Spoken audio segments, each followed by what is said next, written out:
अस्सलाम वालेकुम dear students, उम्मीद करता हूँ आप सब खैर वाफियत से होंगे। हम लोग होम्योस्टेसिस के अंदर कंपोनेंट ऑफ होम्योस्टेसिस थर्मोरेगुलेशन की बात कर रहे थे।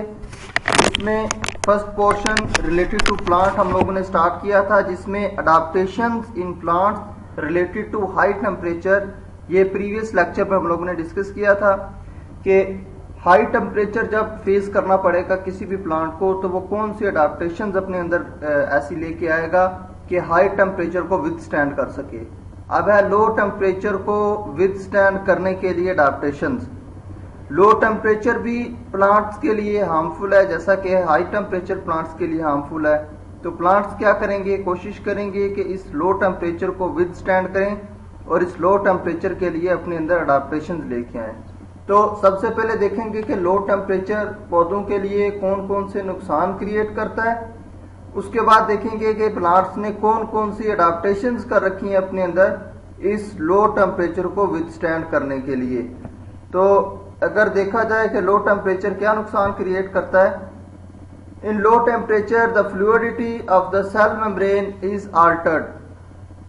अब सेल मेम्ब्रेन का structure chapter number 4 first year में हम लोगों ने पढ़ा कि इसका जो फ्लूइड मोज़ेक मॉडल डिस्कस किया था, उसमें देखा था कि सेल मेम्ब्रेन का स्ट्रक्चर एक रिजिड स्ट्रक्चर नहीं है बल्कि एक फ्लूइड लाइक स्ट्रक्चर है।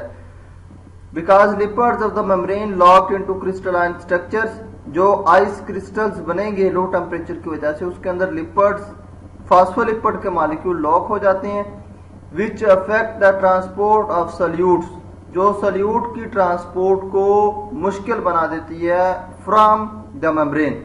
The structure of the membrane protein is also affected, जो वहां पे प्रोटीन्स मॉलिक्यूल हैं मेम्ब्रेन के अंदर लिपिड के साथ, वो भी इफेक्ट हो जाती हैं। दो प्रॉब्लम क्रिएट कर रहा है लो टेम्परेचर। अब प्लांट्स कौन कौन सी अडाप्टेशंस करेंगे इस लो टेम्परेचर के अगेंस्ट।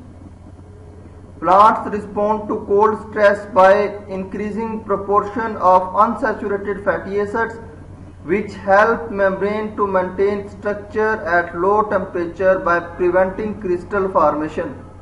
अब प्लांट्स अनसैचुरेटेड फैटी एसिड्स की मिकदार को बढ़ा देंगे इनसाइड द साइटोसोल।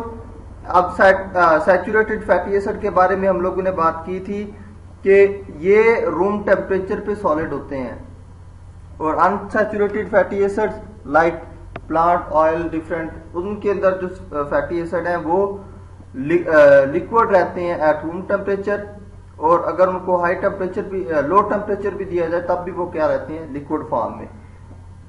तो जब अनसैचुरेटेड फैटी एसिड की प्रोपोर्शन बढ़ जाएगी प्लांट्स की सेल वॉल के अंदर और सेल मेम्ब्रेन के अंदर, तो फिर क्या होगा कि लो टेम्परेचर पे वहां पे जो क्रिस्टल फॉर्मेशन होगी उसको वो क्या कर सकेंगे, विदस्टैंड कर सकेंगे।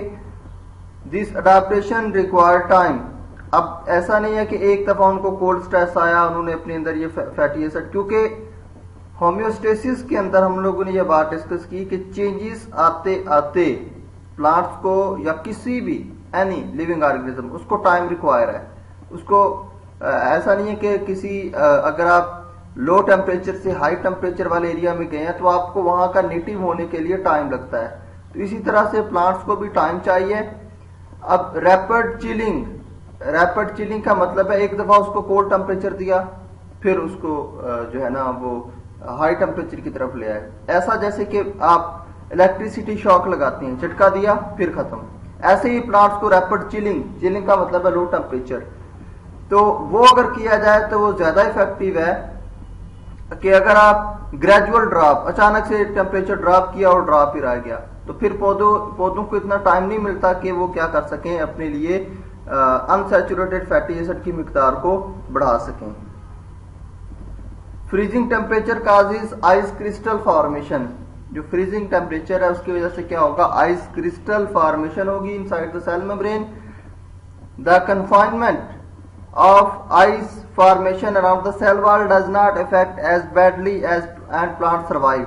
अगर तो सेल वॉल के अंदर बन गया कोई बात नहीं, सेल वॉल पहले डेड स्ट्रक्चर है, आउटसाइड द सेल है और रिजिड स्ट्रक्चर है, उसके अंदर आइस क्रिस्टल बन गए तो कोई बात नहीं, वो सर्वाइव कर देंगे। लेकिन अगर साइटोप्लाज्म के अंदर या प्रोटोप्लाज्म के अंदर, प्रोटोप्लाज्म आप लोग समझते हैं cell membrane plus cytoplasm plus nucleus, ठीक है। However, formation of ice crystals within protoplasm perforates membrane and organelles, hence killing the cell. वहां पे तो ऑर्गेनेलीज भी हैं, उनको भी हम जो है वो पहुंचाएंगी, मेम्ब्रेन को भी जो है वो रिजिड बना देंगी, तो वहां पे उनका लॉस क्या होगा, वहां पे जो वो लॉस क्रिएट करेंगी वो ज्यादा होगा। The plants native to cold regions such as oaks, maple, roses and other plants have adapted to bring changes in solute composition of the cell which causes cytosol to supercool. अब एक था super saturated term कि आप water के अंदर अगर sugar add कर रहे हैं तो वो सैचुरेट हो गया, अब मजीद शुगर ऐड नहीं होगी। सुपर सैचुरेट का मतलब है कि आपने उसको हीट किया, अब उसके अंदर मजीद शुगर ऐड होती जा रही है। सेम एज सुपर कूल के एक जीरो से भी वो नीचे चला जाएगा लेकिन फ्रीज नहीं होगा। टेम्परेचर नीचे जा रहा है, कूल ज्यादा हो रहा है लेकिन फ्रीज नहीं हो रहा। वो क्यों कि ऐसी सल्यूट चेंजेस कर ली हैं अपने अंदर, उनको पता है कि वो नेटिव है उस इलाके के जहां पे ये कोल्ड टेम्परेचर उनको विथस्टैंड करना पड़ता है। ऑल्दो आइस क्रिस्टल में फॉर्म विद इन द सेल वॉल, अब वो सल्यूट कंपोजिशन कहां पे होगी, इनसाइड द प्रोटोप्लाज्म, ठीक है। प्रोटोप्लाज्म के अंदर होगी, साइटोप्लाज्म में, वहां पे तो सुपर कूल हो जाएगा, लेकिन सेल वॉल के अंदर क्या होगा, आइस क्रिस्टल्स बन जाएंगे। और हमने अभी डिस्कस किया कि सेल वॉल के अंदर अगर आइस क्रिस्टल बनते हैं तो उसका ऐसा कोई भी नुकसान नहीं होता इन प्लांट्स को। ये था लो टेम्परेचर को विथस्टैंड करने के हवाले से प्लांट्स के अंदर कौन सी स्ट्रेटजीज आती हैं और प्लांट्स कैसे मैकेनिज्म्स को सेट करती हैं लो टेम्परेचर को फेस करने के लिए। नेक्स्ट इंशाल्लाह थर्मोरेगुलेशन इन एनिमल्स का पोर्शन हम लोग स्टार्ट करेंगे।